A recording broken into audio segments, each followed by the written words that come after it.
Hi friends, இன்றைக்கி நம்ம கிச்சனில் குக்கு வித் கோமாளி ரெசிபி தாங்க பார்க்க போகிறோம். இது கிரேஸ் அக்கா அவங்க செஞ்ச ரெசிபி தான். இதான் அவங்க வின் பண்ணியிருந்தாங்க ட்ரெடிஷ்னல் விருந்தில்.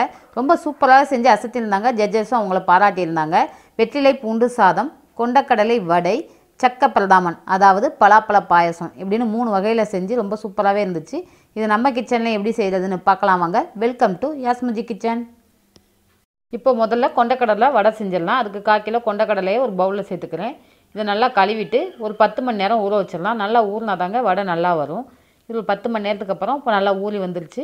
இந்த தண்ணியை வடிச்சிட்டு வெறும் கொண்டக்கடலை மட்டும் கொஞ்சம் கூட தண்ணி இல்லாமல் மிக்ஸி ஜாரில் சேர்த்துடலாம். தண்ணியோடு சேர்த்திங்கன்னா எண்ணெய் இழுத்துரும், ரொம்ப கொலகொலப்பாயிரும். நம்ம தண்ணி இல்லாமல் நல்லா வடிச்சிட்டு இது எல்லாத்தையும் நல்லா அரைச்சி எடுத்துக்கலாம். இப்போ மிக்ஸி ஜாரை மூடிட்டு இப்போ அரைச்சிடுவோம். இதை கொஞ்சம் கொரகொரப்பாகவே அரைச்சிக்குவோம். ரொம்ப வலுவலுன்னு அரைச்சாலும் வடை நல்லா இருக்காது. இப்போ கொரகொரப்பாக அரைச்சி எடுத்தாச்சு. இந்த மாதிரி இருக்கணும். இப்போ இது இருக்கட்டும். இப்போ ஒரு கடாயில் ஒரு டேபிள் ஸ்பூன் சோம்பு, ஒரு சிறிய துண்டு பட்டை, ஒரு 10 வரமிளகா சேர்த்துக்கிறேன். உங்களுக்கு வரமிளகா காரம் எந்தளவு தேவையோ அந்தளவு சேர்த்துக்கோங்க. இது நல்லா வாசனை வர அளவு வறுத்துட்டு ரொம்ப கறியிடக்கூடாது. இதை ஸ்டவ் ஆஃப் பண்ணிவிட்டு ஆறுனதுக்கப்புறம் ஒரு மிக்ஸி ஜாரில் சேர்த்துடலாம். இது கூட ஒரு கைப்பிடி அளவு பூண்டு பற்கள் சேர்த்துடலாம். சேர்த்துட்டு இதை நல்லா அரைச்சி எடுத்துக்கலாம். ரொம்ப நைஸாக அரைச்சிடக்கூடாது, கொரகொரப்பாகவே அரைச்சி எடுத்துக்கோங்க. இப்போ இது இருக்கட்டும். நம்ம அரைச்ச கொண்டக்கடலையை ஒரு பவுலில் சேர்த்து இது கூட நம்ம அரைச்சி வச்ச மசாலாவையும் சேர்த்து 1 டீஸ்பூன் உப்பு சேர்த்துக்கிறேன். உப்பு உங்களுக்கு எந்தளவு தேவையோ அந்தளவு சேர்த்துக்கோங்க. ஒரு கப் அளவு பெரிய வெங்காயம் கட் பண்ணி வச்சுருக்கேன். அதையும் இது கூட சேர்த்து 2 கொத்து கருவேப்பிலையும் சேர்த்து எல்லாத்தையும் நல்லா மிக்ஸ் பண்ணிடலாம். மிக்ஸ் பண்ணிவிட்டு நல்லா ஒரு உருண்டை பிடிச்சிடலாம். அந்த மாதிரி எடுத்து நல்லா இருகலாக ஒரு உருண்டை பிடிச்சி இப்போ நடுவிரலில் வச்சு இன்னும் சக்கனை அமைக்கிடுங்க.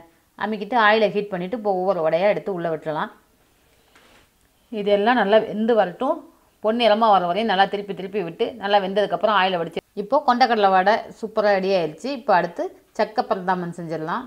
இதுக்கு 10 பலாசுளைகள் எடுத்துருக்கேன். இதில் 2 பலாசுளைகளை கட் பண்ணிவிட்டு இருக்கட்டும். இப்போ மீதமுள்ள பலாசுளைகளை மிக்ஸி ஜாரில் சேர்த்து தண்ணி எதுவும் சேர்க்காமல் நல்லா ஃபைன் பேஸ்ட்டாக அரைச்சி எடுத்துக்கலாம். இப்போ அரைச்சி எடுத்தாச்சு. இப்போ இது இருக்கட்டும். 1 கப் அளவு வெல்லம் எடுத்திருக்கேன். நான் பலாப்பழம் இனிப்பு அதிகமாக இருக்கிறதுனால நான் 1/2 கப் அளவு தான் சேர்த்துருக்கேன். உங்களுக்கு பலாப்பழத்தோட இனிப்பை பொறுத்து கொஞ்சமாக சேர்த்துக்கோங்க. இதில் கொஞ்சமாக தண்ணி சேர்த்து நல்லா பாகு காய்ச்சி இதை இறக்கி வச்சிடலாம். இப்போ இது இருக்கட்டும். இப்போ ஒரு பேனில் 1/2 டீஸ்பூன் நெய் சேர்த்து இது கூட நம்ம கட் பண்ணி வச்சுருந்தோம்ல பலாசுளைகளை அதை இது கூட சேர்த்துடலாம். சேர்த்து நல்லா வதக்கிடலாம். இந்த மாதிரி வதக்கி நம்ம கொஞ்சம் சேர்த்தோம்னா நம்ம பாயசத்தோடு கடிக்கும்போது நல்லா டேஸ்ட்டாக இருக்குங்க. இதை நல்லா வதக்கி விட்டலாம். நெய்யிலே வதங்கும் போது ரொம்ப நல்லா கமகமன்னு வாசனையாக வரும். இப்போ வதங்கினதும் இதை ஒரு பவுலில் எல்லாத்தையும் மாற்றிடலாம். மறுபடியும் 1/2 டீஸ்பூன் நெய் சேர்த்து இது கூட ஒரு 1/2 கப் அளவு தேங்காய் சில்கள் கட் பண்ணி வச்சுருக்கேன்.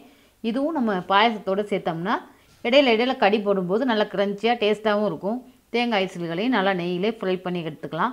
நல்லா பொன்னிறமாக வந்ததும் இதையும் ஒரு பவுலில் மாற்றிட்டு மறுபடியும் ஒரு 1/2 டீஸ்பூன் நெய் சேர்த்து இது கூட நம்ம அரைச்சி எடுத்து வச்சுருந்தோம்ல பலாப்பழ பேஸ்ட்டை அதை இது கூட சேர்த்து இதை நல்லா வதக்கி விட்டுறலாம். பச்சை வாசனை போகிற அளவு நல்லா மிக்ஸ் பண்ணி விட்டுருங்க. இப்போ இது நல்லா வதங்கி வந்ததுக்கப்புறம் நம்ம வெல்லம் காய்ச்சி வச்சுருந்தோம்ல அதை வடிகட்டி இது கூட சேர்த்துடலாம்.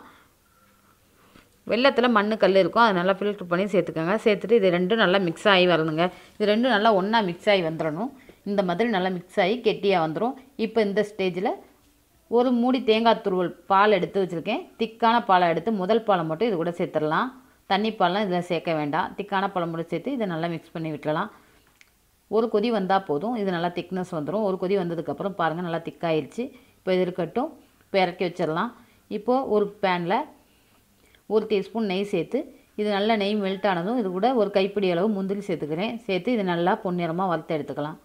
இது நல்லா வறுபட்டதும் நம்ம பாயசத்து கூட இது சேர்த்துட்டு இது கூட வாசனைக்காக ஒரு சிட்டிகை ஏலக்காய் பொடி சேர்த்துறேன். நம்ம ஃப்ரை பண்ணி வச்சுருக்கோம்ல அந்த தேங்காயும் இது கூட சேர்த்து பலாசுளைகளையும் இது கூட சேர்த்து இப்போ மிக்ஸ் பண்ணி வச்சிடலாம். பலாப்பழ பாயசமும் சூப்பராக ரெடி ஆயிடுச்சு. இப்போ இது இருக்கட்டும். நம்ம அடுத்த ரெசிபி இப்போ செய்ய ஆரம்பிச்சிடலாம். இதுக்கு ஒரு 5 வெத்தலைகள் எடுத்திருக்கேன். இதை நல்லா மடித்து விட்டு இந்த மாதிரி நைஸாக கட் பண்ணி எடுத்துக்கோங்க. பொடி பொடியாக எல்லாத்தையும் கட் பண்ணால் தான் நம்ம சாதத்தோடு சேர்க்கும்போது நல்லா காரமாக இருக்கும். காம்பெல்லாம் நீக்க வேண்டியதில்லை. காம்போடையே நல்லா கட் பண்ணி எடுத்து வச்சிடலாம். இப்போ ஒரு பேனில் 2 டேபிள் ஸ்பூன் நல்லெண்ணெய் சேர்த்து அது கூட 1 டீஸ்பூன் ஜீரகம், 2 கிராம்பு, ஒரு பட்டையை சேர்த்து நல்லா வறுத்து விட்டுறலாம்.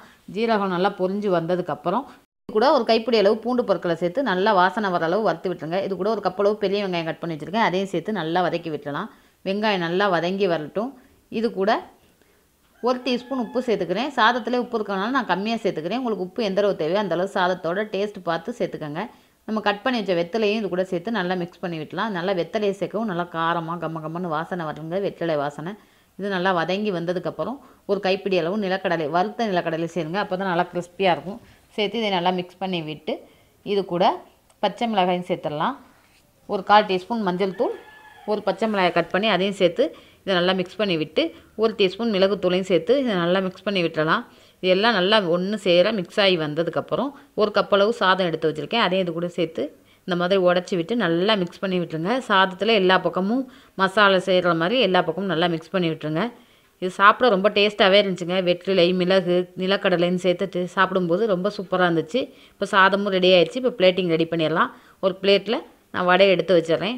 ரொம்ப கிறிஸ்பியாக ரொம்ப டேஸ்ட்டாக இருந்துச்சு கொண்டக்கடலை வடையும். இப்போ எல்லா வடையும் இப்போ பிளேட்டில் எடுத்து வச்சாச்சு. இப்போ பாயாசத்தையும் ஒரு பவுலில் சேர்த்துடலாம். பாருங்கள் எவ்வளோ திக்னஸாக வந்துருச்சு. ஆறுனதுக்கப்புறம் ரொம்ப தண்ணியாக தெரிஞ்சது, நல்லா திக்காக வந்துடும். இந்த மாதிரி இதையும் எடுத்து வச்சுட்டு இப்போது சாதத்தையும் ஒரு பிளேட்டில் எடுத்து வச்சிடலாம். அவ்வளோதாங்க. எல்லா ரெசிபியும் ரொம்ப சூப்பராக இருந்துச்சு. ஒவ்வொன்றும் ஒவ்வொரு டேஸ்ட்டில் ரொம்ப அட்டகாசமாக இருந்துச்சுங்க. இதே போல் நீங்களும் ட்ரை பண்ணி பார்த்துட்டு எப்படி இருந்துச்சுன்னு மறக்காமல் எனக்கு கமெண்ட்ஸில் சொல்லுங்கள். பிடிச்சிருந்தா லைக் பண்ணி ஷேர் பண்ணுங்கள். மறக்காமல் யாஸ்மிஜி கிச்சனுக்கு சப்ஸ்கிரைப் பண்ணிடுங்க.